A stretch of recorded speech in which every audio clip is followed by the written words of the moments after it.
Hey guys, Adam here to bring you this week's fishing report.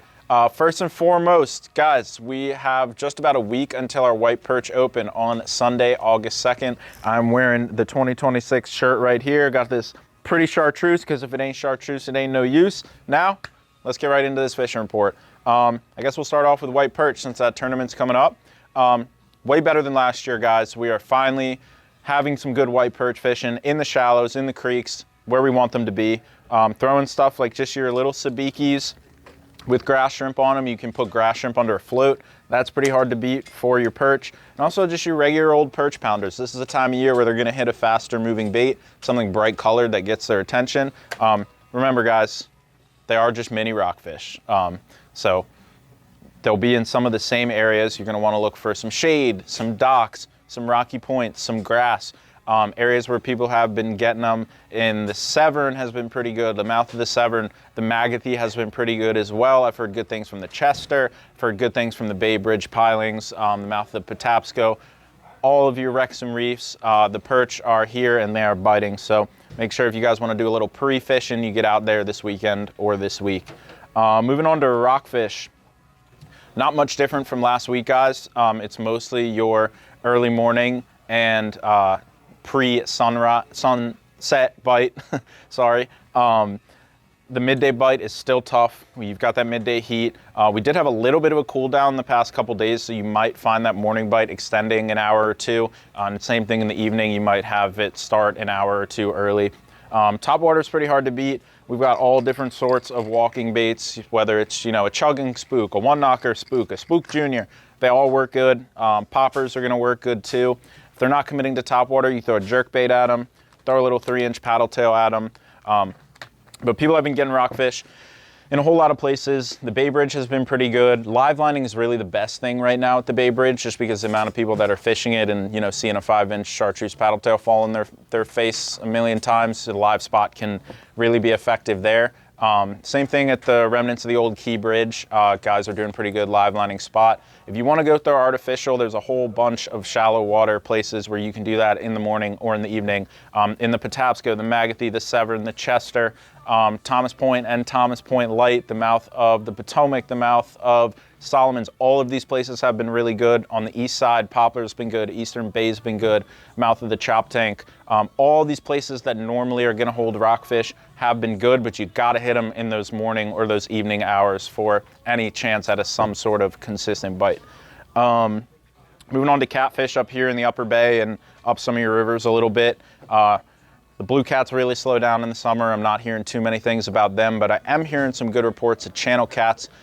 Even people getting the channel cats while they're perch fishing in the creeks on spinners like this. But if you wanted to fish bait for them, any of our catfish rigs, like this little high-low rig here, go out there with some cut spots, some LY, some cut-up eels. Any of that stuff is going to be really good for your catfish. As far as some other stuff going on in the bay, we still got plenty of bluefish around. They're starting to hit the surface a little bit more than they were in past weeks, and that's going to be anywhere from like Poplar Island south. The further south you go, the bigger the bluefish are. You can troll spoons for them or hoses, like these little Clark spoons. Guys have been doing pretty well with that. Haven't heard too much about mackerel yet. I've heard of like a couple showing up down sort of like Point Lookout area, but nothing consistent really yet.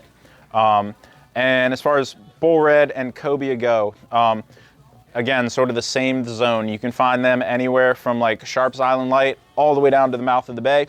Run your channel edges, check your flats. If you wanted to chunk, I would set up on the edge of a flat, and you have a chance of hitting a drum or a cobia while you're chunking. But if you're cruising around with your electronics or you're up in a tower hoping to spot some cobia, follow those channel edges, cruise up onto a flat. You can check that a little bit as well. Typically the steeper the contour, the better, whether that's a channel edge or a sort of slope coming up onto a flat. Your regular old 7-inch diesel minnow is a great option. We've talked about it before. This Angler's Exclusive Pink is an absolute killer for drum and cobia.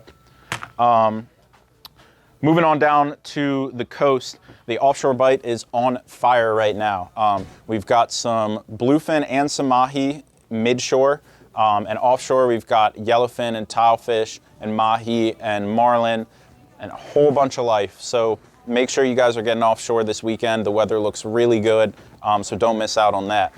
At the wrecks and reefs, sea bass and flounder, still really good. Triggerfish, plenty of triggerfish are showing up as well. You drop down any of your deadly tackle rigs with some squid or some gulps, you got a good chance of catching any of those species. Also at the wrecks and reefs, there's been plenty of bluefish and cobia. Well, not plenty of cobia, plenty of bluefish and a couple of cobia. So keep an eye out for them while you're fishing there. And you know, it's the time of year where anything can happen. You might even see little peanut mahi show up. So keep your eyes peeled while you're bottom fishing. In the back bays of Ocean City, guys are catching plenty of fish from the Route 50 bridge. It's a lot of rays, but if you grind it out, you can get into some rockfish, and I've even seen a couple bluefish and some slot redfish being caught from that bridge. Sheep's head and tog at the inlet and around all your jetties in the back bay has been solid. There's not really that many keeper tog in the mix. They're mostly undersized, but there's a good number of keeper sheep's head around. You can throw your little tog jigs like this. These are only a ½ ounce on a slack tide or a slack current. That'll probably work well. But for those of you who have fished the back bay before, and even for those of you who haven't, that current rips like crazy. So if you're trying to do it during a moving current or a moving tide, I would, you know, bump all the way up to 3 ounces if you needed to. Fiddler crabs, sand fleas, green crabs, even cut pieces of peeler crab are all good bets on there. Any sort of crab, really. And I think that's about it for the ocean. We'll move over to freshwater now. Snakehead has been the most consistent freshwater bite, I would say. Even though it's still not very consistent, you got to get them at the right time when they're ready to eat. This cool down might make things a little bit funny, but hopefully it'll heat back up again and they'll be smashing our topwater frogs. I've heard decent reports of snakehead from like the Susquehanna and sort of like that upper western shore. I've heard good reports from Blackwater and all the swampy stuff down there, and just in some like random creeks off of some of our west side rivers. I've heard of some people seeing snakehead. A lot of them are no longer on fry balls. There still are a couple fry balls around, so it's gonna make sight fishing a little bit tougher, but a good search bait for snakehead is gonna be a chatterbait, just a white chatterbait. Always can be a tried and true. If you're fishing somewhere like Blackwater, you might want to get with that really stained tannic water, you might want to go with a brighter color or even something really dark like black and blue.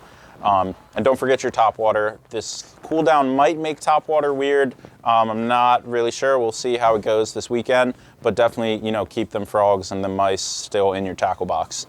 As far as smallmouth go, it's an okay bite. The rivers, the Monocacy, the Susquehanna, and the Potomac are just really low right now.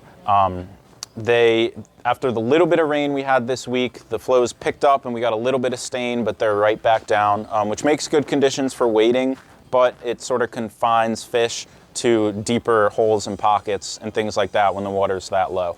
The good part about the water being low, though, is that it's moving slowly and you can fish some more finesse presentations a little bit easier, like a Ned rig, like a jerk bait, things like that when a smallmouth is too hot and doesn't really want to chase anything. Largemouth, going to be similar hours to your rockfish as far as when that bite's going to be hot, that morning time and that evening time. The midday bite's going to be really tough. If you're fishing a lake or a pond that has pads, don't be afraid to throw a frog or a buzzbait or anything like that in the morning hours. Or if you just want to catch one and you're not so worried about a topwater blow up, a Yamamoto Senko always is a good option to go with just on a weightless Texas rig or wacky rig. And then I'm going to say it again. I know I say it every week. If you guys just want to feel a tug on your line, you got kids, you just want to catch something, take a little baby hook and a bobber and put a night crawler on there, go to any pond and you can catch some bluegills. Last thing is going to be crabbing. Crabbing is on fire right now. I've heard good reports from the South River. I've heard good reports from the Chop Tank River, good things from the Magathie, but I believe that anywhere you guys go right now to crab, as long as you have 4 to 8 feet of water, I think you should be able to get it done. Razor clams have definitely been more effective than anything else recently, both in pull traps, pots, and trot lines. If you can't get your hands on them, go with some chicken necks. Or, you know, LY works good in the pots too. If you want a hand line with some chicken necks, we've got these twine balls here all set up for you and ready to go. We've also got chicken necks, so come on by and get your crabbing supplies.